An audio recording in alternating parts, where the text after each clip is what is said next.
Lorsque Jean-Michel Baillet rejoint l'Assemblée départementale ce matin, il a la mine des mauvais jours. Quelques minutes plus tard, il annonce qu'il ne se présente pas à sa propre succession.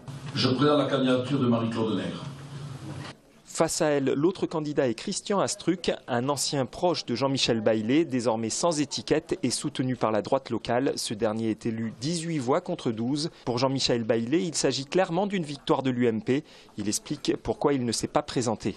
Dans des combines de troisième tour, quand je vois que les choses se déroulent comme cela, je n'ai pas envie de vous offrir ma tête au bout d'une pique, puisque de toute manière, j'ai compris ce matin qu'il n'y avait aucune possibilité pour moi d'avoir une majorité. Je ne le vois pas du tout comme une défaite personnelle. J'aurais vécu une défaite personnelle si je n'avais pas été élu à mon canton. Et je ne vois pas pourquoi j'aurais passé la main dans la mesure où mes électeurs m'avaient manifesté massivement leur confiance.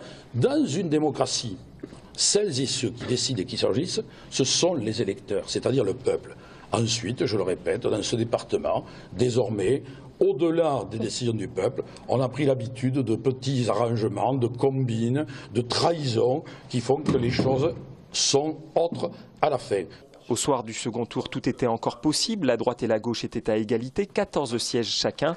2 sans étiquette pouvaient faire basculer le scrutin. L'un d'eux n'était autre que Christian Astruc. Dès ce matin, le ton de cette nouvelle assemblée était donné.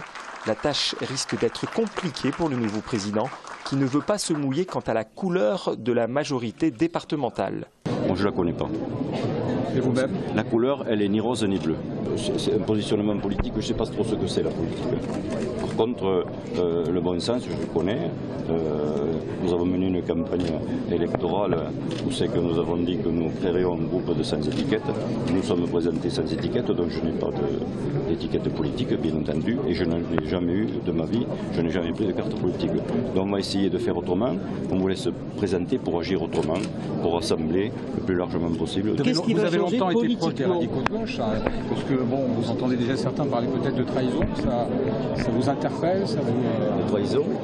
Pour avoir été ancien proche des radicaux, effectivement. Ouais. Non mais moi je n'ai jamais eu de carte du parti radical. Je sais, mais voilà, proche des cercles. Êtes-vous téléguidé par Mme Barège, M. Astruc? Pas du tout. Pas du tout. Là, je vois que les affaires sont rondement menées, déjà organisées, et que l'avis de aucun n'est requis. Je prends acte de cette évolution. Ce 2 avril 2015 marque donc la fin d'une ère, celle des Baillet à la tête du département du Tarn-et-Garonne. Jean-Michel Baillet était le président du Conseil général depuis 30 ans. Il y avait succédé à sa mère, présidente entre 1970 et 1985. Dans les couloirs se murmure déjà que Jean-Michel Baillet pourrait bénéficier d'un prochain remaniement ministériel.